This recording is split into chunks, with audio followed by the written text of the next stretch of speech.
ನಮಸ್ಕಾರ. ಮುಖ್ಯಾಂಶಗಳು. ದೆಹಲಿ ಕೆಂಪುಕೋಟೆ ಬಳಿ ಸ್ಫೋಟ ಪ್ರಕರಣ, ಭಯೋತ್ಪಾದಕ ಕೃತ್ಯವೆಂದು ಕೇಂದ್ರ ಘೋಷಣೆ, ಸಚಿವ ಸಂಪುಟದಿಂದ ನಿರ್ಣಯ ಅಂಗೀಕಾರ. ಬೋಟ್ಸ್ವಾನಾ ಪ್ರವಾಸದಲ್ಲಿರುವ ರಾಷ್ಟ್ರಪತಿ ದ್ರೌಪದಿ ಮುರ್ಮು, ಉಭಯ ದೇಶಗಳ ಬಾಂಧವ್ಯ ವೃದ್ಧಿಗೆ ಮಹತ್ವದ ಚರ್ಚೆ.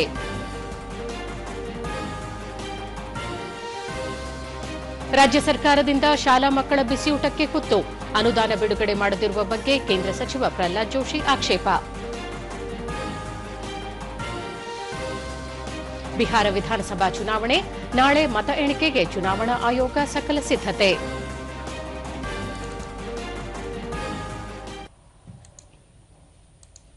ವಾರ್ತೆಗಳ ವಿವರ. ಪ್ರಧಾನಿ ನರೇಂದ್ರ ಮೋದಿ ಅಧ್ಯಕ್ಷತೆಯಲ್ಲಿ ನಿನ್ನೆ ನಡೆದ ಕೇಂದ್ರ ಸಚಿವ ಸಂಪುಟ ಸಭೆಯಲ್ಲಿ 25,000 ಕೋಟಿ ರೂಪಾಯಿ ಮೊತ್ತದ ರಫ್ತು ಉತ್ತೇಜನ ಮಿಷನ್ ಹಾಗೂ ಸಣ್ಣ, ಅತಿಸಣ್ಣ ಮತ್ತು ಮಧ್ಯಮ ಪ್ರಮಾಣದ ಕೈಗಾರಿಕೆಗಳು ಎಂಎಸ್ಎಂಇ ಸೇರಿದಂತೆ ಅರ್ಹ ರಫ್ತುದಾರರಿಗೆ 20,000 ಕೋಟಿ ರೂಪಾಯಿ ಹೆಚ್ಚುವರಿ ಸಾಲ ಸೌಲಭ್ಯ ಕಲ್ಪಿಸಲು ತೀರ್ಮಾನಿಸಲಾಯಿತು. ಸಂಪುಟ ಸಭೆಯ ನಂತರ ಕೇಂದ್ರ ವಾರ್ತಾ ಹಾಗೂ ಪ್ರಸಾರ ಖಾತೆ ಸಚಿವ ಅಶ್ವಿನಿ ವೈಷ್ಣವ್ 2025-26ನೇ ಸಾಲಿನ ಬಜೆಟ್ನಲ್ಲಿ ಘೋಷಣೆ ಮಾಡಿರುವಂತೆ ರಫ್ತುದಾರರಲ್ಲಿ ಸ್ಪರ್ಧಾತ್ಮಕತೆ ತರಲು ಈ ತೀರ್ಮಾನ ಸಹಕಾರಿಯಾಗಲಿದೆ. ವಿಶೇಷವಾಗಿ ಎಂಎಸ್ಎಂಇಗಳು ಮೊದಲ ಬಾರಿಗೆ ರಫ್ತು ಮಾಡುವ ಉದ್ದಿಮೆದಾರರು ಹಾಗೂ ಕಾರ್ಮಿಕ ವಲಯಗಳಿಗೆ ಅನುಕೂಲವಾಗುವಂತೆ ಯೋಜನೆ ರೂಪಿಸಲಾಗಿದೆ ಎಂದರು. ಈ ಮಿಷನ್ 2030-31ರ ಹಣಕಾಸು ವರ್ಷದವರೆಗೆ ಜಾರಿಯಲ್ಲಿರುತ್ತದೆ.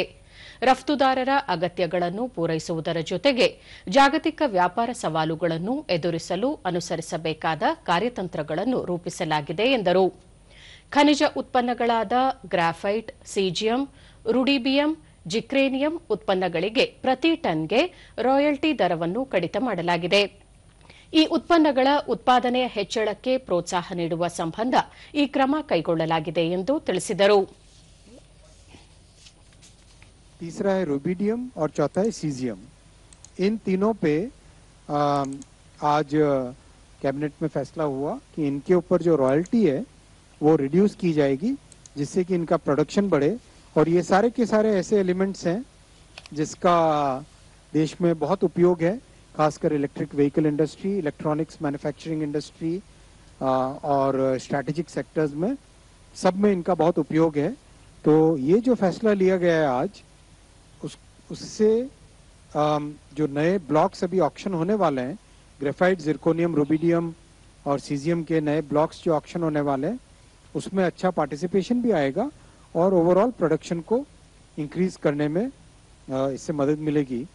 ओवरऑल इसके लिए लॉ को अमेंड करने की जरूरत, केवल शेड्यूल को अमेंड करने की जरूरत है. लॉ के मेन टेक्स्ट में अमेंडमेंट की जरूरत नहीं. ये 3 बड़े फैसले थे साथियों. ಪ್ರಧಾನಮಂತ್ರಿ ನರೇಂದ್ರ ಮೋದಿ ಅವರ ಅಧ್ಯಕ್ಷತೆಯಲ್ಲಿ ನಡೆದ ಕೇಂದ್ರ ಸಚಿವ ಸಂಪುಟ ಸಭೆ 2025ರ ನವೆಂಬರ್ 10ರ ಸಂಜೆ ದೆಹಲಿಯ ಕೆಂಪುಕೋಟೆಯ ಬಳಿ ನಡೆದ ಕಾರು ಸ್ಫೋಟದ ಭಯೋತ್ಪಾದಕ ಘಟನೆಯಲ್ಲಿ ಜೀವಹಾನಿಯಾದ ಬಗ್ಗೆ ತೀವ್ರ ದುಃಖ ವ್ಯಕ್ತಪಡಿಸಿದೆ.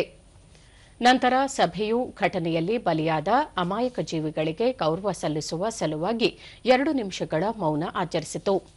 ಸಂಪುಟ ಸಭೆಯ ನಂತರ ಕೇಂದ್ರ ವಾರ್ತಾ ಹಾಗೂ ಪ್ರಸಾರ ಖಾತೆ ಸಚಿವ ಅಶ್ವಿನಿ ವೈಷ್ಣವ್ 2025ರ ನವೆಂಬರ್ 10ರ ಸಂಜೆ ಕೆಂಪುಕೋಟೆಯ ಬಳಿ ನಡೆದ ಕಾರು ಸ್ಫೋಟದ ಮೂಲಕ ದೇಶ ವಿರೋಧಿ ಶಕ್ತಿಗಳು ನಡೆಸಿದ ಘೋರ ಭಯೋತ್ಪಾದಕ ಘಟನೆಗೆ ದೇಶ ಸಾಕ್ಷಿಯಾಯಿತು ಎಂದು ತಿಳಿಸಿದರು. ಗಾಯಗೊಂಡವರೆಲ್ಲರೂ ಶೀಘ್ರವಾಗಿ ಚೇತರಿಸಿಕೊಳ್ಳಲಿ ಎಂದು ಸಚಿವ ಸಂಪುಟ ಪ್ರಾರ್ಥಿಸುತ್ತದೆ ಮತ್ತು ಸಂತ್ರಸ್ತರಿಗೆ ಆರೈಕೆ ಮತ್ತು ಬೆಂಬಲ ನೀಡುತ್ತಿರುವ ವೈದ್ಯಕೀಯ ಸಿಬ್ಬಂದಿ ಮತ್ತು ತುರ್ತು ಪ್ರತಿಕ್ರಿಯೆ ನೀಡುವವರ ತ್ವರಿತ ಪ್ರಯತ್ನಗಳನ್ನು ಶ್ಲಾಘಿಸುತ್ತದೆ ಎಂದರು. ಮುಗ್ಧ ಜೀವಗಳ ನಷ್ಟಕ್ಕೆ ಕಾರಣವಾದ ಈ ಅನಾಗರಿಕ ಮತ್ತು ಹೇಡಿತನದ ಕೃತ್ಯವನ್ನು ಸಚಿವ ಸಂಪುಟವು ಸ್ಪಷ್ಟವಾಗಿ ಖಂಡಿಸುತ್ತದೆ. ಭಯೋತ್ಪಾದನೆಯ ಎಲ್ಲಾ ರೂಪಗಳು ಮತ್ತು ಅಭಿವ್ಯಕ್ತಿಗಳ ಬಗ್ಗೆ ಶೂನ್ಯ ಸಹಿಷ್ಣುತೆಯ ನೀತಿಗೆ ಭಾರತದ ಅಚಲ ಬದ್ಧತೆಯನ್ನು ಸಂಪುಟ ಪುನರುಚ್ಚರಿಸುತ್ತದೆ ಎಂದು ತಿಳಿಸಿದರು. Security agencies and citizens who acted with courage and compassion in the face of adversity. Their dedication and sense of duty are deeply commendable. The Cabinet directs that the investigation into the incident be pursued with the utmost urgency and professionalism so that the perpetrators, their collaborators and their sponsors are identified and brought to justice without delay. The situation continues to be closely monitored at the highest levels of the government. The Cabinet reaffirms the government's steadfast resolve to safeguard the lives and well-being of all Indians, consistent with its enduring commitment to national security and the safety of every citizen. Botswana ಪ್ರವಾಸದಲ್ಲಿರುವ ರಾಷ್ಟ್ರಪತಿ ದ್ರೌಪದಿ ಮುರ್ಮು ಅವರು ಆ ದೇಶದ ಅಧ್ಯಕ್ಷ ಡುಮಾ ಬೊಕೊ ಅವರೊಂದಿಗೆ ಗ್ಯಾಬ್ರೋನ್ನಲ್ಲಿ ನಿನ್ನೆ ದ್ವಿಪಕ್ಷೀಯ ಮಾತುಕತೆ ನಡೆಸಿದರು. ಈ ವೇಳೆ ರೈಲ್ವೆ ಮತ್ತು ಜಲಶಕ್ತಿ ಖಾತೆ ರಾಜ್ಯ ಸಚಿವ ವಿ ಸೋಮಣ್ಣ ಹಾಗೂ ಇತರ ಹಿರಿಯ ಅಧಿಕಾರಿಗಳು ಭಾರತೀಯ ನಿಯೋಗದಲ್ಲಿದ್ದರು. ವ್ಯಾಪಾರ ಮತ್ತು ಹೂಡಿಕೆ, ತಂತ್ರಜ್ಞಾನ, ಪುನರ್ ನವೀಕರಿಸಬಹುದಾದ ಇಂಧನ, ಕೃಷಿ, ಆರೋಗ್ಯ, ಔಷಧ, ರಕ್ಷಣೆ, ಕೌಶಲ್ಯ ವೃದ್ಧಿ, ಶಿಕ್ಷಣ, ಸಾಮರ್ಥ್ಯ ನಿರ್ಮಾಣ, ಡಿಜಿಟಲ್ ತಂತ್ರಜ್ಞಾನ ಸೇರಿದಂತೆ ವಿವಿಧ ಕ್ಷೇತ್ರಗಳಲ್ಲಿನ ಸಹಕಾರದ ಕುರಿತು ಸಮಾಲೋಚನೆ ನಡೆಯಿತು. ಇದೇ ಸಂದರ್ಭದಲ್ಲಿ ವಿವಿಧ ಒಪ್ಪಂದಗಳಿಗೆ ಉಭಯ ನಾಯಕರು ಸಹಿ ಹಾಕಿದರು. ಬಳಿಕ ರಾಷ್ಟ್ರಪತಿ ಭಾರತ ಬೋಟ್ಸ್ವಾನಾ ಬಹು ಹಿಂದಿನಿಂದಲೂ ಉತ್ತಮ ಬಾಂಧವ್ಯ ಹೊಂದಿದ್ದು ಭವಿಷ್ಯದಲ್ಲಿ ಈ ಸಂಬಂಧ ಮತ್ತಷ್ಟು ನಿಕಟಗೊಳ್ಳಲಿದೆ ಎಂದರು. ವಿವಿಧ ವಲಯಗಳಲ್ಲಿ ಇಂದು ಮಹತ್ವದ ಒಪ್ಪಂದ ಏರ್ಪಟ್ಟಿದ್ದು ದ್ವಿಪಕ್ಷೀಯ ಹಿತಾಸಕ್ತಿಗೆ ಪೂರಕವಾಗಿದೆ. ಬೋಟ್ಸ್ವಾನಾ ಆರ್ಥಿಕ ಅಭಿವೃದ್ಧಿಯಲ್ಲಿ ಭಾರತೀಯ ಸಂಸ್ಥೆಗಳು ಹೆಚ್ಚಿನ ಪಾಲುದಾರಿಕೆ ಹಾಗೂ ಪಾತ್ರ ನಿರ್ವಹಿಸುತ್ತಿರುವುದು ಸ್ವಾಗತಾರ್ಹ ಬೆಳವಣಿಗೆ ಎಂದು ತಿಳಿಸಿದರು. ಬೋಟ್ಸ್ವಾನಾ ಸರ್ಕಾರದ ಮನವಿ ಮೇರೆಗೆ ಅತ್ಯಗತ್ಯ ಮತ್ತು ಗುಣಮಟ್ಟದ ಔಷಧಿಗಳನ್ನು ಭಾರತದಿಂದ ಪೂರೈಸುವ ಬಗ್ಗೆ ಒಪ್ಪಂದ ಏರ್ಪಟ್ಟಿದ್ದು ಇದರಿಂದ ಅಲ್ಲಿನ ನಾಗರಿಕರಿಗೆ ಅನುಕೂಲವಾಗಲಿದೆ. ಭಾರತ ಆಫ್ರಿಕಾ ಪ್ರಾದೇಶಿಕ ವೇದಿಕೆಯಲ್ಲಿ ಭಾರತೀಯ ಪಾಲುದಾರಿಕೆ ಮತ್ತಷ್ಟು ವಿಸ್ತರಣೆಯಾಗುವ ಕುರಿತು ಸಕಾರಾತ್ಮಕ ಚರ್ಚೆ ನಡೆದಿದೆ ಎಂದರು. ಭಾರತದಲ್ಲಿ ವನ್ಯಜೀವಿ ಸಂರಕ್ಷಣೆಯ ನಿಟ್ಟಿನಲ್ಲಿ ಬೋಟ್ಸ್ವಾನಾದಿಂದ ಉತ್ತಮ ಪ್ರತಿಕ್ರಿಯೆ ದೊರೆತಿದ್ದು ಈಗಾಗಲೇ ಭಾರತಕ್ಕೆ ಚಿರತೆಗಳನ್ನು ನೀಡಿದೆ ಎಂದು ರಾಷ್ಟ್ರಪತಿ ಹೇಳಿದರು. Renewable energy, health, education, skill development, defense and digital technology. We witnessed the signing of an important agreement which will help in providing easy access of good quality and affordable Indian medicines to the citizens of Botswana. I also conveyed to President Boko India's decision to send essential ARV medicines as requested by government of Botswana. We are encouraged by the growing participation of Indian companies in Botswana's economic development, particularly in the diamond sector.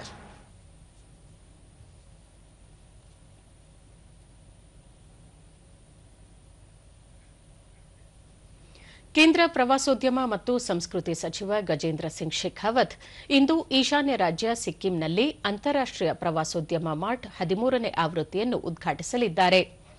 4 ದಿನಗಳ ಈ ಕಾರ್ಯಕ್ರಮವು ಈಶಾನ್ಯ ರಾಜ್ಯಗಳ ಪ್ರವಾಸೋದ್ಯಮವನ್ನು ಪ್ರತಿಬಿಂಬಿಸಲಿದ್ದು Spain, Thailand, France, Russia ಸೇರಿದಂತೆ 19ಕ್ಕೂ ಹೆಚ್ಚು ದೇಶಗಳ ಪ್ರತಿನಿಧಿಗಳು ಈ ಕಾರ್ಯಕ್ರಮದಲ್ಲಿ ಭಾಗಿಯಾಗಲಿದ್ದಾರೆ. ಕಾರ್ಯಕ್ರಮದಲ್ಲಿ ಸುಸ್ಥಿರ ಮತ್ತು ಅಂತರ್ಗತ ಪ್ರವಾಸೋದ್ಯಮದ ಅಭಿವೃದ್ಧಿಯನ್ನು ಉತ್ತೇಜಿಸುವುದರ ಜೊತೆಗೆ ಪ್ರಕೃತಿ ಸೌಂದರ್ಯ, ಸಾಂಸ್ಕೃತಿಕ ವೈವಿಧ್ಯತೆ ಹಾಗೂ ಸಾಹಸ ಪ್ರವಾಸೋದ್ಯಮ ಅವಕಾಶಗಳ ಕುರಿತು ಚರ್ಚೆ ನಡೆಯಲಿದೆ. ರಾಜ್ಯದ ಪ್ರಾಥಮಿಕ ಪ್ರೌಢಶಾಲೆಗಳಿಗೆ ಬಿಸಿಯೂಟ ಅನುದಾನ ಬಿಡುಗಡೆ ಮಾಡದೆ ಹಾಗೂ ಬಿಸಿಯೂಟ ತಯಾರಕರಿಗೆ ಸಕಾಲಿಕ ವೇತನ ನೀಡದಿರುವ ಬಗ್ಗೆ ರಾಜ್ಯ ಸರ್ಕಾರದ ವಿರುದ್ಧ ಕೇಂದ್ರ ಸಚಿವ ಪ್ರಹ್ಲಾದ್ ಜೋಶಿ ಅಸಮಾಧಾನ ವ್ಯಕ್ತಪಡಿಸಿದ್ದಾರೆ. ರಾಜ್ಯದ ಶಾಲೆಗಳಲ್ಲಿ ಕೇಂದ್ರ ಸರ್ಕಾರದ ಅನುದಾನ ಮತ್ತು ಇತರ ಮೂಲಗಳಿಂದ ಬಿಸಿಯೂಟ ನಿರ್ವಹಿಸಿಕೊಂಡು ಬರಲಾಗುತ್ತಿದೆ. ಆದರೆ ರಾಜ್ಯ ಸರ್ಕಾರದ ಆಡಳಿತದಲ್ಲಿ ಮಕ್ಕಳ ಬಿಸಿಯೂಟಕ್ಕೂ ಕುತ್ತು ತರುವಷ್ಟು ಖಜಾನೆ ಬರಿದು ಮಾಡಿರುವುದು ರಾಜ್ಯದ ದುರಂತವೇ ಸರಿ ಎಂದು ಟೀಕಿಸಿದ್ದಾರೆ. ಮುಖ್ಯಮಂತ್ರಿ ಸಿದ್ದರಾಮಯ್ಯ ಅವರಿಗೆ ಬಡಜನರ ಹಸಿವು ನೀಗಿಸುವ ಬದ್ಧತೆ ಎಲ್ಲಿ ಹೋಯಿತು ಎಂದು ಪ್ರಶ್ನಿಸಿರುವ ಅವರು, ಶಾಲೆಗಳಲ್ಲಿ ಮಕ್ಕಳ ಬಿಸಿಯೂಟಕ್ಕೆ ಕುತ್ತು ತಂದಿರುವ ಮುಖ್ಯಮಂತ್ರಿಯವರು ಇದೆಂತಹ ನೀತಿ? ರಾಜ್ಯ ಸರ್ಕಾರದ ದುರಾಡಳಿತ ಹಾಗೂ ಅವೈಜ್ಞಾನಿಕ ಗ್ಯಾರಂಟಿ ಯೋಜನೆಗಳಿಂದ ರಾಜ್ಯದ ವಿದ್ಯುತ್ ಸರಬರಾಜು ಕಂಪನಿಗಳು ದಿವಾಳಿತನದತ್ತ ಸಾಗಿವೆ. ಸರ್ಕಾರಿ ಸ್ವಾಮ್ಯದ ಸಂಸ್ಥೆಗಳು ಕಂಪನಿಗಳನ್ನು ಸಹ ಸಂಕಷ್ಟಕ್ಕೆ ತಳ್ಳಿದೆ ಎಂದು ಸಚಿವರು ದೂರಿದರು. ಬಿಹಾರ ವಿಧಾನಸಭಾ ಚುನಾವಣೆಯ ಫಲಿತಾಂಶ ನಾಳೆ ಹೊರಬೀಳಲಿದ್ದು ಅದಕ್ಕಾಗಿ ಚುನಾವಣಾ ಆಯೋಗವು ಅಗತ್ಯ ಸಿದ್ದತೆಗಳನ್ನು ಮಾಡಿಕೊಂಡಿದೆ. ಒಟ್ಟು 243 ವಿಧಾನಸಭಾ ಕ್ಷೇತ್ರಗಳಿಗೆ 2 ಹಂತಗಳಲ್ಲಿ ನವೆಂಬರ್ 6 ಮತ್ತು 11ರಂದು ಮತದಾನ ನಡೆದಿದ್ದು ನಾಳೆ ಫಲಿತಾಂಶ ಪ್ರಕಟವಾಗಲಿದೆ. ಮತ ಎಣಿಕೆಯ ಸಂಬಂಧ ಚುನಾವಣಾ ಆಯೋಗವು 38 ಜಿಲ್ಲೆಗಳಲ್ಲಿ 46 ಮತ ಎಣಿಕೆ ಕೇಂದ್ರಗಳನ್ನು ಸ್ಥಾಪಿಸಿದೆ. ನಾಳೆ ಬೆಳಗ್ಗೆ 8 ಗಂಟೆಯಿಂದ ಮತ ಎಣಿಕೆ ಪ್ರಕ್ರಿಯೆ ಆರಂಭಗೊಳ್ಳಲಿದೆ. ಎಲ್ಲ ಮತ ಎಣಿಕೆ ಕೇಂದ್ರಗಳಲ್ಲಿ ಸಿಸಿಟಿವಿ ಅಳವಡಿಕೆ ಮತ್ತು ಸೂಕ್ತ ಬಂದೋಬಸ್ತ್ ಮಾಡಲಾಗಿದೆ ಎಂದು ಚುನಾವಣಾ ಆಯೋಗ ತಿಳಿಸಿದೆ. इसकी सरकार आ रही है, इसका पता तभी चल पाएगा। ब्यूरो इनपुट के साथ मधुरेश नारायण और कुमार आलोक की रिपोर्ट, डीडी न्यूज। ಮುಖ್ಯಮಂತ್ರಿ ಸಿದ್ದರಾಮಯ್ಯ ಅಧ್ಯಕ್ಷತೆಯಲ್ಲಿ ಇಂದು ರಾಜ್ಯ ಸಚಿವ ಸಂಪುಟ ಸಭೆ ನಡೆಯಲಿದ್ದು ಹಲವು ಮಹತ್ವದ ವಿಷಯಗಳ ಕುರಿತು ಚರ್ಚೆ ನಡೆಯುವ ಸಾಧ್ಯತೆಯಿದೆ. ಪ್ರಮುಖವಾಗಿ ರಾಜ್ಯದಲ್ಲಿ ಕಬ್ಬು ಬೆಳೆಗಾರರು ಹೋರಾಟ ನಡೆಸುತ್ತಿದ್ದು ಈ ಬಗ್ಗೆ ರಾಜ್ಯ ಸಚಿವ ಸಂಪುಟ ಗಮನಾರ್ಹ ನಿರ್ಧಾರ ಕೈಗೊಳ್ಳುವ ನಿರೀಕ್ಷೆಯಿದೆ.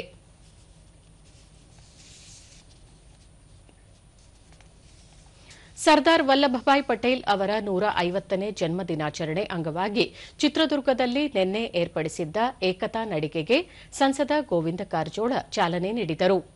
ನಡಿಗೆಯಲ್ಲಿ ಮೇರಾ ಭಾರತ್ ಸ್ವಯಂ ಸೇವಕರು, ಎನ್ಸಿಸಿ ಕೆಡೆಟ್ಗಳು, ಎನ್ಎಸ್ಎಸ್ ಸ್ವಯಂ ಸೇವಕರು, ಕ್ರೀಡಾಪಟುಗಳು, ಶಾಲಾ ಕಾಲೇಜು ವಿದ್ಯಾರ್ಥಿಗಳು ಪಾಲ್ಗೊಂಡಿದ್ದರು. ಪಾದಯಾತ್ರೆ ನಗರದ ಪ್ರಮುಖ ರಸ್ತೆಗಳ ಮೂಲಕ ಒನಕೆ ಓಬವ್ವ ಕ್ರೀಡಾಂಗಣ ತಲುಪಿತು.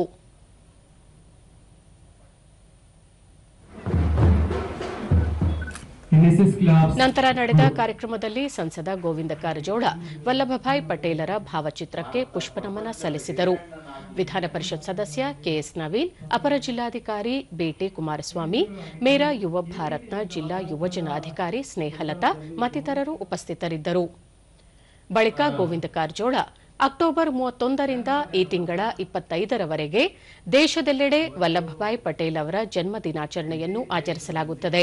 ಈ ಸಂದರ್ಭದಲ್ಲಿ ವಿವಿಧ ಪ್ರಬಂಧ ಸ್ಪರ್ಧೆ, ಚರ್ಚಾ ಸ್ಪರ್ಧೆಗಳನ್ನು ಏರ್ಪಡಿಸುವ ಮೂಲಕ ವಲ್ಲಭಭಾಯ್ ಪಟೇಲರ ಕುರಿತು ಜಾಗೃತಿ ಮೂಡಿಸಲಾಗುತ್ತಿದೆ ಎಂದರು.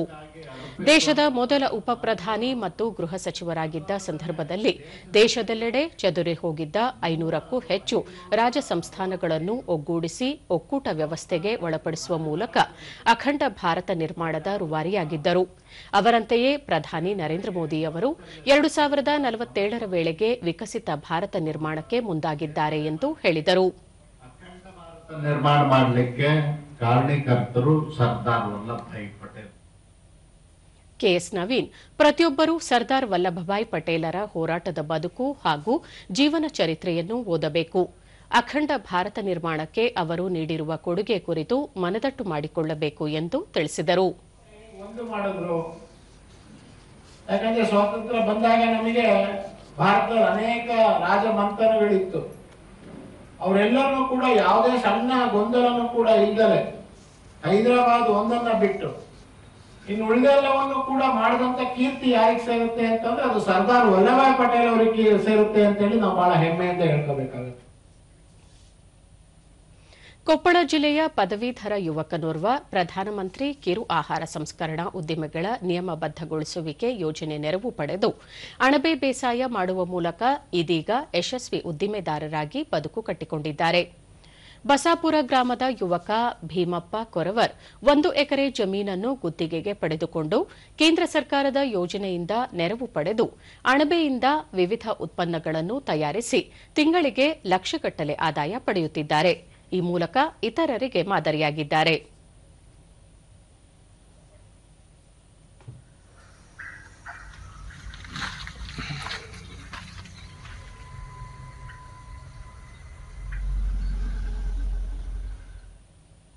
ದೂರದರ್ಶನದೊಂದಿಗೆ ಭೀಮಪ್ಪ ಕೊರವರ್ ಕೇಂದ್ರ ಸರ್ಕಾರದ ಯೋಜನೆಯ ಲಾಭ ಪಡೆದುಕೊಂಡು ಅಣಬೆಯಿಂದ ಪೌಡರ್, ಚಕ್ಕುಲಿ, ಹಪ್ಪಳ, ಉಪ್ಪಿನಕಾಯಿ ತಯಾರಿಸುವ ಮೂಲಕ ಉತ್ತಮ ಲಾಭ ಗಳಿಸುತ್ತಿರುವುದಾಗಿ ತಿಳಿಸಿದರು. ಮಾಡಲಿಕ್ಕೆ ಲೋನ್ ಕೊಡಿಸ್ಕೊಟ್ರು. 7 ಲಕ್ಷ ಲೋನ್ ತಗೊಂಡೆ. ಅದರಿಂದ ಕೃಷಿ ಇಲಾಖೆ ಮತ್ತೆ ತೋಟಗಾರಿಕೆ ಇಲಾಖೆ ಎಲ್ಲರೂ ಸಪೋರ್ಟ್ ಇಂದ ನಾನು ಅಲ್ಲಿ ಬಂದು ದೊಡ್ಡದಾಗಿ ಮಾಡಿ ದಿನಕ್ಕೆ 20ರಿಂದ 25 ಕೆಜಿ ಅಣಬೆ ಬೆಳಿತಾ ಇದ್ದೀನಿ ಈಗ. ಅದರಿಂದ ನಾನು ತಿಂಗಳಿಗೆ 1 ಲಕ್ಷ ಆ ತರ ಲಾಭ ಮಾಡ್ತಾ ಇದ್ದೀನಿ. ಟಿಕ್ಕಲ್ಲು. ಭೀಮಪ್ಪನ ಸಹೋದರಿ ಹುಲಿಗೆಮ್ಮ ಬಡತನದಿಂದ ಸಾಕಷ್ಟು ಕಷ್ಟ ಅನುಭವಿಸಿದ ಸಹೋದರ 2021ರಲ್ಲಿ ವಿಭಿನ್ನ ಪ್ರಯತ್ನವಾಗಿ ಈ ಉದ್ಯಮ ಆರಂಭಿಸಿ ಯಶಸ್ವಿಯಾಗಿರುವುದಾಗಿ ಹೇಳಿದರು. ಒಂದ್ ರೂಮಲ್ಲೆಲ್ಲ ನಾವು 5 ಜನ ಒಂದೇ ರೂಮಲ್ಲಿ ಇಟ್ಕೊಂಡು ಇನ್ನ ಒಂದ್ ರೂಮಲ್ಲಿ ಮಶ್ರೂಮ್ ಸ್ಟಾರ್ಟ್ ಮಾಡಿದ್ರು. ಅಂತದ್ದು ಇವತ್ತು ಅರ್ಧ ಎಕರೆ ಹೊಲದಲ್ಲಿ ಪೂರ್ತಿ ಶೆಡ್ಡೆ ಮಶ್ರೂಮಿಂಗ್ ಮಾಡಿದ್ದಾರೆ. ನಾವೇನು 2 kg 3 kg ನೋಡ್ತಿರುವಂತ ಮನೆಯಲ್ಲಿ ಇವತ್ತು 25 kg ಮಶ್ರೂಮ್ ಬೆಳಿತಾ ಇದೀವಿ ಅಂದ್ರೆ ಅದು ನಿಜವಾಗ್ಲೂ ಒಂದು ಖುಷಿ ಪಡುವಂತ ವಿಷಯ. ಸಂಪನ್ಮೂಲ ವ್ಯಕ್ತಿ ರಾಘವೇಂದ್ರ ವಿದ್ಯಾವಂತನಾದರೂ ಕೃಷಿ ಮಾಡಲು ಬಯಸಿದ್ದ ಭೀಮಪ್ಪನಿಗೆ ಅಣಬೆ ಬೇಸಾಯದ ತರಬೇತಿ ನೀಡಿ ಉದ್ಯಮಿಯಾಗಲು ನೆರವಾಗಿರುವುದಾಗಿ ತಿಳಿಸಿದರು. ಉದ್ಯಮದಲ್ಲಿ ತೊಡಗಿಕೊಂಡ್ರು ಸರ್. ಅವರು ಮಷಿನರಿ ತಗೊಂಡಿದ್ದಾರೆ, ಒಂದು 7 lakhs ಪ್ಲಸ್ 3-4 lakhs ಶೆಡ್ಡಿಗೆ ತಗೊಂಡಿದ್ರು ಸರ್. HDFC ಬ್ಯಾಂಕ್ ಕೊಪ್ಪಳದಲ್ಲಿ ಅವರಿಗೆ ಲೋನ್ಗಳು ಸ್ಯಾಂಕ್ಷನ್ ನಾವು ಕೊಡಿಸ್ಲಿಕ್ಕೆ ಪ್ರಯತ್ನ ಮಾಡಿದ್ರಿ. ಅವರು ಉದ್ಯಮ ಶುರು ಮಾಡಿದ ತಕ್ಷಣ ಏನ್ ಮಶ್ರೂಮ್ ಸಂಬಂಧಪಟ್ಟಂಗೆ ಆಹಾರ ಸಂಸ್ಕರಣೆ ಉದ್ಯಮ ತೊಡಗಿಕೊಂಡಿದ್ದಾರೆ. ಅವರಷ್ಟೇ ಉದ್ಯಮ ಮಾಡ್ತಾರೆ. ಅವ್ರ ಜೊತೆಗೆ ಒಂದು 4-5 ಜನಕ್ಕೆ ಕೆಲಸನ ಕೊಟ್ಟಿದ್ದಾರೆ. ಯೋಜನೆಯ ಸಂಪನ್ಮೂಲ ವ್ಯಕ್ತಿ ವೀರೇಶ್ ಗಾಣಿಗೇರ ಜಿಲ್ಲೆಯಲ್ಲಿ ಕೇಂದ್ರದ ಯೋಜನೆಯಿಂದ 190ಕ್ಕೂ ಹೆಚ್ಚು ಮಂದಿಗೆ ಸಾಲ ಸೌಲಭ್ಯ ಕಲ್ಪಿಸಲಾಗಿದೆ ಎಂದರು.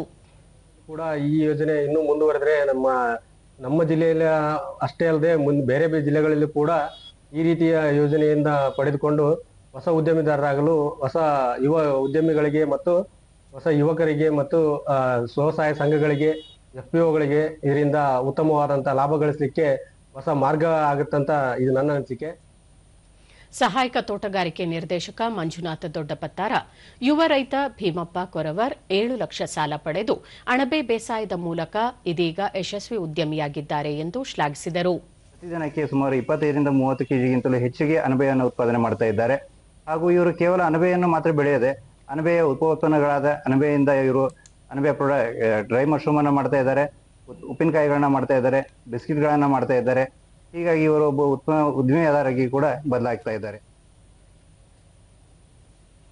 ಹಾಸನ ಜಿಲ್ಲಾ ಪಂಚಾಯತ್ ಮತ್ತು ಕೃಷಿ ವಿಜ್ಞಾನ ಕೇಂದ್ರದ ಸಹಯೋಗದಲ್ಲಿ ಹಾಸನದ ರೆಡ್ ಕ್ರಾಸ್ ಭವನದಲ್ಲಿ ಆಯೋಜಿಸಿರುವ 3 ದಿನಗಳ ಕೀಟ ಹಾಗೂ ಪಕ್ಷಿಗಳ ಛಾಯಾಚಿತ್ರ ಪ್ರದರ್ಶನಕ್ಕೆ ಜಿಲ್ಲಾ ಪಂಚಾಯತ್ ಮುಖ್ಯ ಕಾರ್ಯನಿರ್ವಹಣಾಧಿಕಾರಿ ಬಿಆರ್ ಪೂರ್ಣಿಮಾ ಚಾಲನೆ ನೀಡಿದರು. ಪ್ರದರ್ಶನದಲ್ಲಿ ವೈವಿಧ್ಯಮಯ ಕೀಟಗಳು ಹಾಗೂ ಪಕ್ಷಿಗಳ ಕುರಿತು ಮಾಹಿತಿ ನೀಡಲಾಗುತ್ತಿದೆ.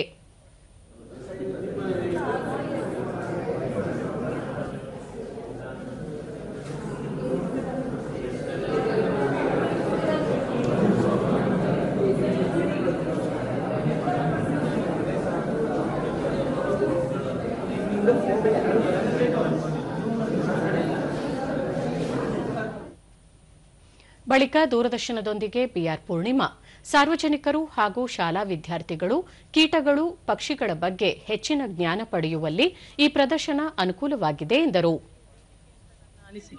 ಹಾಗಾಗಿ ಎಲ್ಲ ವಿದ್ಯಾರ್ಥಿಗಳಿರ್ಬೋದು, ಸಾರ್ವಜನಿಕರಿರ್ಬೋದು ಬಂದು ಈ ಪ್ರದರ್ಶನವನ್ನ ವೀಕ್ಷಿಸಿ ನಿಮ್ಮ ನಾಲೆಡ್ಜ್ ಅನ್ನ ಇಂಪ್ರೂವ್ ಮಾಡ್ಕೋಬೇಕು ಅಂತ ನಾನು ಈ ಮೂಲಕ ಹೇಳೋದಕ್ಕೆ ಇಷ್ಟಪಡ್ತೀನಿ. ರೆಡ್ ಕ್ರಾಸ್ ಅಧ್ಯಕ್ಷ ಎಚ್ಪಿ ಮೋಹನ್ ಆವಾಸ ಸ್ಥಾನ ನಾಶವಾಗುತ್ತಿರುವುದರಿಂದ ಬಹಳಷ್ಟು ಕೀಟಗಳು ಕಣ್ಮರೆಯಾಗುತ್ತಿವೆ.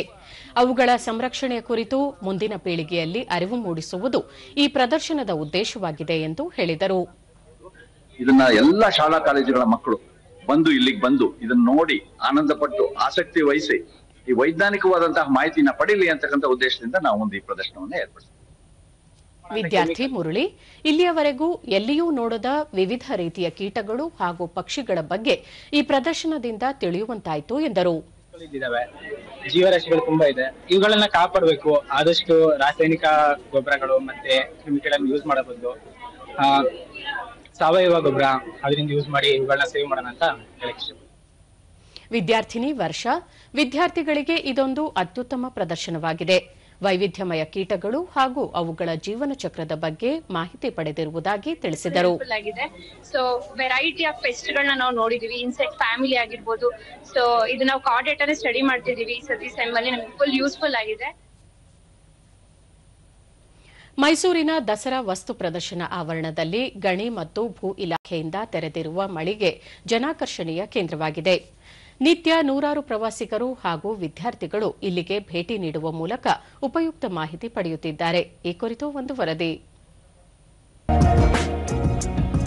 ದಸರಾ ವಸ್ತು ಪ್ರದರ್ಶನ ಆವರಣದಲ್ಲಿ ಗಣಿ ಮತ್ತು ಭೂ ವಿಜ್ಞಾನ ಇಲಾಖೆ ಸ್ಥಾಪಿಸಿರುವ ಮಳಿಗೆ ಕೇವಲ ಮಳಿಗೆಯಲ್ಲ, ಜ್ಞಾನದ ಗಣಿಯೇ ಆಗಿದೆ. ಭೂಮಿಯ ಒಡಲಲ್ಲಿ ಅಡಗಿರುವ ಹಲವು ವಿಸ್ಮಯಗಳನ್ನು ಕಣ್ಣೆದುರೇ ನೋಡುವ ಸದವಕಾಶ ನೀಡಿದೆ. ಮಳಿಗೆ ಮುಂಭಾಗ ಭೂಮಿಯ ಗೋಳಾಕಾರ ಮಾದರಿಯನ್ನು ಕತ್ತರಿಸಿ ಅದರಲ್ಲಿ ಶಿಲಾಗೋಳ, ವಾಯುಗೋಳ, ಜಲಗೋಳಗಳನ್ನು ರಚನೆ ಮಾಡಲಾಗಿದೆ. ಈ ಮೂಲಕ ಭೂಮಿಯ ರಚನೆ, ಪದರಗಳ ಬಗ್ಗೆ ಜನರಲ್ಲಿ ಜಾಗೃತಿ ಮೂಡಿಸಲಾಗುತ್ತಿದೆ. ನಂತರ ಹಾಗೆ ಮುಂದೆ ಹೋದರೆ ಭೂಮಿಯ ಒಳಗೆ ಸಿಗುವ ಅಗ್ನಿಶಿಲೆ, ಜಲದ ಶಿಲೆ, ರೂಪಾಂತರಗೊಂಡ ಶಿಲೆಗಳನ್ನು ನೋಡಬಹುದಾಗಿದೆ. ಅಲ್ಲದೆ ಚಿನ್ನ, ಕಬ್ಬಿಣ, ತಾಮ್ರ ಮತ್ತಿತರ ಖನಿಜ ಸಂಪನ್ಮೂಲಗಳನ್ನು ಪ್ರದರ್ಶನದಲ್ಲಿ ಇಡಲಾಗಿದೆ. ಚಿನ್ನದ ಗಣಿ ಹೇಗಿರುತ್ತದೆ ಎಂಬ ಸಹಜ ಕುತೂಹಲವನ್ನು ತಣಿಸಲು ಇಲ್ಲಿಯೇ ಗಣಿಗಾರಿಕೆ ಮಾದರಿ ನಿರ್ಮಿಸಲಾಗಿದೆ. ಇದರೊಳಗೆ ಪ್ರವೇಶಿಸಿದರೆ ಗಣಿಗಾರಿಕೆ ಕಾರ್ಯಾಚರಣೆ ವಿಧಾನಗಳನ್ನು ಖುದ್ದಾಗಿ ನೋಡಿದ ಅನುಭವ ಉಂಟಾಗುತ್ತದೆ. ಭೂಕಂಪನ ಅಳೆಯುವ ಸಿಸ್ಮೋಗ್ರಾಫ್ ಯಂತ್ರವನ್ನು ಇಲ್ಲಿ ವೀಕ್ಷಿಸಬಹುದಾಗಿದೆ. ಮಂಗನಿಂದ ಮಾನವ ಸೇರಿದಂತೆ ಹಲವು ವಿಷಯಗಳ ಕುರಿತು ಚಿತ್ರಗಳ ಮೂಲಕ ಮನದಟ್ಟು ಮಾಡಿಕೊಡಲಾಗಿದೆ. ನಿತ್ಯ ನೂರಾರು ಪ್ರವಾಸಿಗರು ಹಾಗೂ ವಿದ್ಯಾರ್ಥಿಗಳು ಇಲ್ಲಿಗೆ ಭೇಟಿ ನೀಡುತ್ತಿದ್ದು ಈ ಎಲ್ಲ ವಿಸ್ಮಯಗಳನ್ನು ಕಣ್ತುಂಬಿಕೊಳ್ಳುವ ಮೂಲಕ ಸಂತಸ ವ್ಯಕ್ತಪಡಿಸುತ್ತಿದ್ದಾರೆ. ದೂರದರ್ಶನದೊಂದಿಗೆ ವಿದ್ಯಾರ್ಥಿ ಚಿರಂತ್ ವಿವಿಧ ಬಗೆಯ ಕಲ್ಲುಗಳು ಹಾಗೂ ಶಿಲೆಗಳನ್ನು ಪ್ರದರ್ಶನದಲ್ಲಿ ಇಡಲಾಗಿದ್ದು ಇವುಗಳಿಂದ ಏನೆಲ್ಲ ಅನುಕೂಲ ಸಾಧ್ಯ ಎಂಬ ಬಗ್ಗೆ ಮಾಹಿತಿ ತಿಳಿಯಿತು ಎಂದರು. ಇಲ್ಲಿ ಭೂ ವಿಜ್ಞಾನ ಅಂತ ಇದೆ ಅಲ್ವಾ, ಅಲ್ಲಿ ನಾನು ಫಸ್ಟ್ ಒಳಗೋದಾಗ ಅಲ್ಲಿ ಮೌಂಟನ್ದು ಏನಪ್ಪ ಹೊಡೆದಾಗ ಅದು ಒಳಗೆ ಇರುವ ಕಲ್ಲೆಲ್ಲ ನಾನು ನೋಡಿದೆ. ಅವಾಗ ನನಗೆ ತುಂಬಾ ಇಷ್ಟ ಆಯಿತು. ಮತ್ತೋರ್ವ ವಿದ್ಯಾರ್ಥಿ ಅನಿರುದ್ಧ ಹಾಡಿ ವಿವಿಧ ಕಲ್ಲುಗಳು ಹಾಗೂ ಶಿಲೆಗಳ ಬಗ್ಗೆ ಪುಸ್ತಕದಲ್ಲಿ ಓದಿದ್ದೆವು, ಆದರೆ ಇಲ್ಲಿಗೆ ಬಂದ ಮೇಲೆ ಅವುಗಳನ್ನು ನೇರವಾಗಿ ನೋಡುವ ಅವಕಾಶ ದೊರೆಯಿತು ಎಂದು ಹೇಳಿದರು. ಇದು ಸ್ಕೂಲಲ್ಲಿ ಕೂಡ ನಮಗೆ ಬುಕ್ಸಲ್ಲೆಲ್ಲ ಬಂದಿದೆ. ರಿಯಲ್ ಆಗಿ ನೋಡೋಕ್ಕೆ ತುಂಬ ಚೆನ್ನಾಗಿದೆ. ರಿಯಲ್ ಆಗಿ ನಾವು ಯಾವತ್ತೂ ನೋಡಿರಲಿಲ್ಲ. ಟೀಚರ್ ಬರೀ ಎಕ್ಸ್ಪ್ಲೇನ್ ಮಾಡ್ತಿದ್ದು ಮಾತ್ರ ನೋಡಿದ್ದು. ಇವಾಗ ರಿಯಲ್ ಆಗಿ ನೋಡಿದಾಗ ತುಂಬ ಖುಷಿಯಾಗಿ ಚೆನ್ನಾಗಿದೆ, ಹೇಗಿದೆ, ಅದು ಹೆಲ್ ಬಂತು ಅಂತ ಮ್ಯಾಮ್ ಕೂಡ ಚೆನ್ನಾಗಿ ಎಕ್ಸ್ಪ್ಲೇನ್ ಮಾಡಿದ್ರು. ತುಂಬ ಚೆನ್ನಾಗಿದೆ. ವಿದ್ಯಾರ್ಥಿನಿ ತನ್ವಿ ಭೂಮಿ ಒಳಗೆ ಅಡಗಿರುವ ವಿಸ್ಮಯಗಳನ್ನು ತಿಳಿಯಲು ಸಾಧ್ಯವಾಯಿತು. ಇದರಿಂದ ವಿದ್ಯಾಭ್ಯಾಸಕ್ಕೆ ಹೆಚ್ಚಿನ ಅನುಕೂಲವಾಗಲಿದೆ ಎಂದು ಹೇಳಿದರು.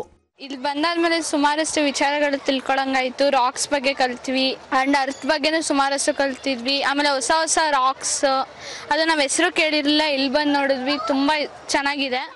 ದೀಪ್ತಿ ಪ್ರೌಢ ಶಿಕ್ಷಣದ ಭೂಗೋಳದಲ್ಲಿ ಬರುವ ಎಲ್ಲ ವಿಷಯಗಳ ಬಗ್ಗೆ ಇಲ್ಲಿ ಉಪಯುಕ್ತ ಮಾಹಿತಿ ದೊರೆಯಿತು ಎಂದು ಹೇಳಿದರು.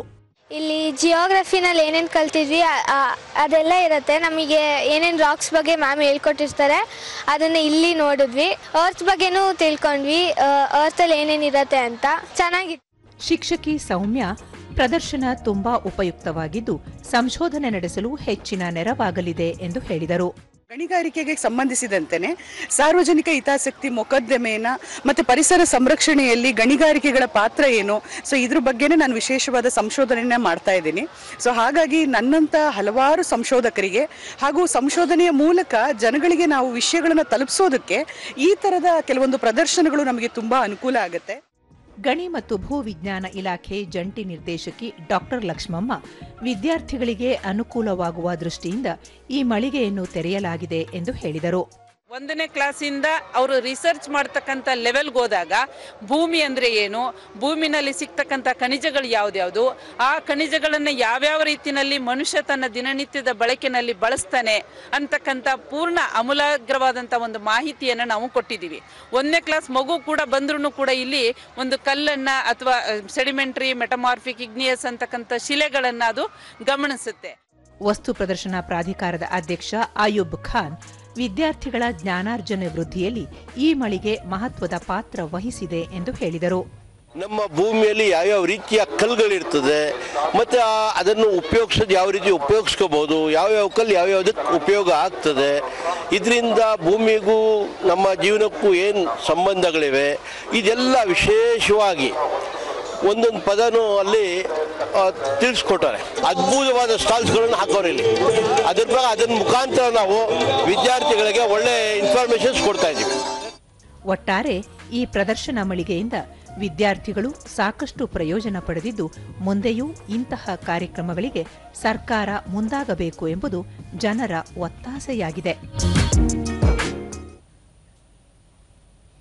ಕಾರವಾರದ ಐಎನ್ಎಸ್ ಕದಂಬದಲ್ಲಿ ಭಾರತೀಯ ನೌಕಾಪಡೆಯ ನೂತನ ನೇಮಕಾತಿ ಕೇಂದ್ರ ಸ್ಥಾಪಿಸಲಾಗಿದ್ದು ಇದು ದೇಶದ 10ನೇ ನೌಕಾ ನೇಮಕಾತಿ ಕೇಂದ್ರವಾಗಿದೆ. 2026ನೇ ಸಾಲಿನ ಅಗ್ನಿವೀರ್ ತಂಡದ 2ನೇ ಹಂತದ ನೇಮಕಾತಿ ಪ್ರಸ್ತುತ ಪ್ರಗತಿಯಲ್ಲಿದ್ದು ಇದೇ 15ರವರೆಗೆ ನಡೆಯಲಿದೆ. ನೂತನ ಕೇಂದ್ರ ಉದ್ಘಾಟನೆಯ ಸಂದರ್ಭದಲ್ಲಿ ನೌಕಾಪಡೆಯ ದೆಹಲಿ ಕೇಂದ್ರ ಕಚೇರಿ ಹಾಗೂ ಪಶ್ಚಿಮ ವಲಯದ ಮುಂಬೈ ಕಚೇರಿಯ ಸೇನಾಧಿಕಾರಿಗಳು ಭಾಗವಹಿಸಿದ್ದರು. ಕಾರವಾರದಲ್ಲಿ ನೂತನ ನೇಮಕಾತಿ ಕೇಂದ್ರ ಆರಂಭದಿಂದ ಕರ್ನಾಟಕ, ಗೋವಾ ಮತ್ತು ಮಹಾರಾಷ್ಟ್ರ ದಕ್ಷಿಣ ಭಾಗದ ಆಕಾಂಕ್ಷಿ ಯುವಜನರಿಗೆ ಅನುಕೂಲವಾಗಲಿದೆ. ಈಗ ಇಂದಿನ ಪತ್ರಿಕೆಗಳ ಇಣುಕುನೋಟ. ರೈಲು ಅಪಘಾತ ತಡೆಗೆ ಕವಚ, ಆರ್ಎಫ್ಐಡಿ ತಂತ್ರಜ್ಞಾನ ಅಳವಡಿಕೆಗೆ ಮುಂದಾದ ನೈಋತ್ಯ ರೈಲ್ವೆ. ಜಿಕೆವಿಕೆಯಲ್ಲಿ ಇಂದಿನಿಂದ 4 ದಿನ ಕೃಷಿ ಮೇಳ, ಮಧುವಣಗಿತ್ತಿಯಂತೆ ಸಿಂಗಾರಗೊಂಡ ಕೃಷಿ ವಿಶ್ವವಿದ್ಯಾಲಯ ಆವರಣ. ರಾಜ್ಯದಲ್ಲಿ ಋತುಚಕ್ರ ರಜೆ ಅನುಷ್ಠಾನ, ಮಾಸಿಕ 1 ದಿನ ವೇತನ ಸಹಿತ ಮುಟ್ಟಿನ ರಜೆ, ಸರ್ಕಾರದ ಆದೇಶ. ನಾಳೆ ಬಿಹಾರ ಚುನಾವಣೆ ಫಲಿತಾಂಶ, ಎನ್ಡಿಎಗೆ ಖುಷಿ ತಂದ ಸಮೀಕ್ಷೆ, ಗಠಬಂಧನ್ಗೆ ಆತಂಕ. ಟೈ ಬ್ರೇಕರ್ ಸುತ್ತಿಗೆ ಪ್ರಜ್ಞಾನಂದ, ಚೆಸ್ ವಿಶ್ವಕಪ್, ಅರ್ಜುನ್ ಹರಿಕೃಷ್ಣ ಸವಾಲು ಜೀವಂತ. ಇವು ಇಂದಿನ ಪತ್ರಿಕೆಗಳ ಪ್ರಮುಖ ಸುದ್ದಿ. ಉಳಿದಂತೆ ರಾಜಧಾನಿಯಲ್ಲಿ 60% ಮರ ಗಣತಿ ಪೂರ್ಣ, ಉದ್ಯಾನ ನಗರಿಯಲ್ಲಿ ಸದ್ಯದ ಗಣತಿ ಪ್ರಕಾರ ಮರಗಳ ಸಂಖ್ಯೆ 7 ಲಕ್ಷ.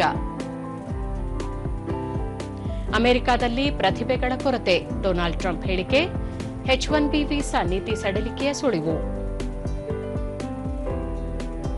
3 ಜಿಲ್ಲೆಗಳಲ್ಲಿ ನಿಲ್ಲದ ಕಬ್ಬು ರೈತರ ಹೋರಾಟ, ಟನ್ಗೆ 3,500 ರೂಪಾಯಿಗೆ ಪಟ್ಟು, ಮುಧೋಳ, ಹುಮ್ನಾಬಾದ್, ಹಾವೇರಿಯಲ್ಲಿ ಪ್ರತಿಭಟನೆ.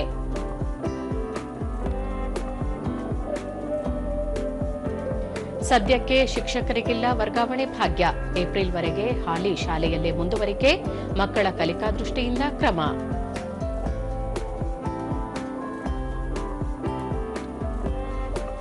ಒಂದು ದಿನಕ್ಕೆ ನೀವು ಟ್ರಾಫಿಕ್ ಪೊಲೀಸ್ ಆಗಿ, ಸಂಚಾರಿ ಪೊಲೀಸರಿಂದ ಹೊಸ ಕಾರ್ಯಕ್ರಮ, 18 ವರ್ಷ ಮೇಲ್ಪಟ್ಟವರಿಗೆ ಅವಕಾಶ.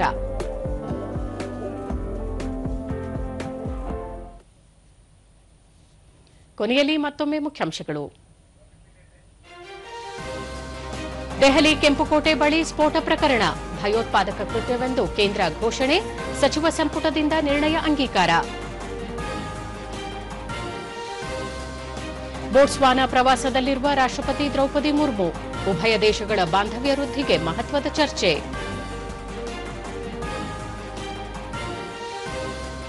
ರಾಜ್ಯ ಸರ್ಕಾರದಿಂದ ಶಾಲಾ ಮಕ್ಕಳ ಬಿಸಿಯೂಟಕ್ಕೆ ಕುತ್ತು, ಅನುದಾನ ಬಿಡುಗಡೆ ಮಾಡದಿರುವ ಬಗ್ಗೆ ಕೇಂದ್ರ ಸಚಿವ ಪ್ರಹ್ಲಾದ್ ಜೋಶಿ ಆಕ್ಷೇಪ. ಬಿಹಾರ ವಿಧಾನಸಭಾ ಚುನಾವಣೆ, ನಾಳೆ ಮತ ಎಣಿಕೆಗೆ ಚುನಾವಣಾ ಆಯೋಗ ಸಕಲ ಸಿದ್ಧತೆ.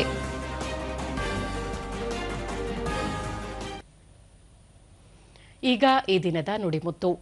ಜೀವನವೆಂದರೆ ಸಮರಸದ ಹೋರಾಟ, ಉತ್ತಮ ಭವಿಷ್ಯದ ನಿರ್ಮಾಣಕ್ಕೆ ಇಡುವ ಪ್ರತಿ ಹೆಜ್ಜೆಯು ವಿಶಿಷ್ಟ ಸಮರ. ನಮ್ಮ ವಾರ್ತಾ ಪ್ರಸಾರವನ್ನು ನೀವು ಡಿಡಿ ಚಂದನ ನ್ಯೂಸ್ ಯೂಟ್ಯೂಬ್, ಎಕ್ಸ್ ಖಾತೆ, ಇನ್ಸ್ಟಾಗ್ರಾಂ, ಫೇಸ್ಬುಕ್ ಹಾಗೂ ವಾಟ್ಸ್ಆಪ್ ಮೂಲಕವೂ ವೀಕ್ಷಿಸಬಹುದು. ನಮ್ಮ ಮುಂದಿನ ವಾರ್ತಾ ಪ್ರಸಾರ ಬೆಳಗ್ಗೆ 11 ಗಂಟೆಗೆ. ನಮಸ್ಕಾರ.